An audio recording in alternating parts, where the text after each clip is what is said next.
what should the United States' role in this new world be? Well, I myself believe that what Franklin Roosevelt dreamed of in 1942 is still an extraordinary vision for the world. And if you just think about it on one simple axis, before 1945, the number of countries that invaded their neighbors was legion. I mean, Alsace-Lorraine, the province that is between France and Germany, changed hands 4 times in the previous 100 years, as France and Germany fought 3 wars. And that was routine. That happened all the time.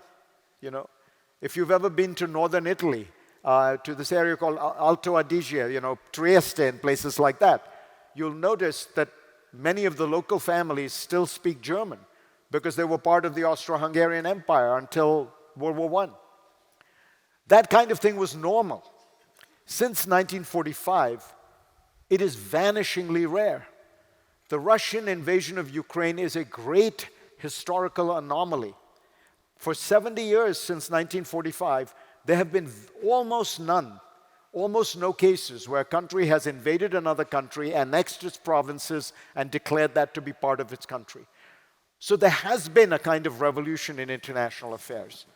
If you look at the degree of international trade, it has multiplied massively all over the world. And that has come with the realization that the way you grow your economy, the way you help your country, is not by invading another country, it's by investing in your own people, finding a way to make things that the rest of the world wants to buy. That is a revolution. If you look at the degree to which the non-political UN agencies and groups like them have been able to go into places like Africa and Asia,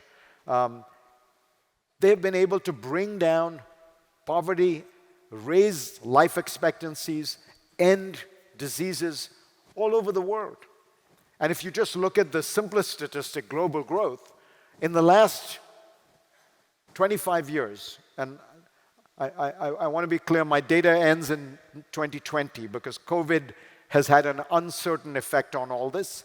But until 2020, in the preceding 25 years, we took 450 million people in the world out of poverty. That is more than in the preceding 100 years. That is really the most extraordinary poverty alleviation that has ever taken place in human history. And all that happened because of this system, because you had growth, because you had cooperation, because you had information, because you had a kind of system that, however imperfect, worked. Respect for a certain degree of procedures, laws, even human rights. There were lots of aberrations. There were lots of wars. I won't even pretend there haven't been genocides. Unfortunately, there have. What happens within countries' borders is much more difficult to control because part of the UN system respects sovereignty.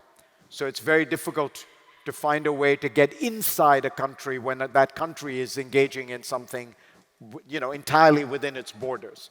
That, you might say, is a kind of design flaw of the system or a recognition of reality. And I think for Roosevelt, it was probably very much the latter. You wouldn't have gotten the buy-in of countries if you said, oh, and by the way, we can poke our noses into your internal affairs. Nobody would have signed on, right?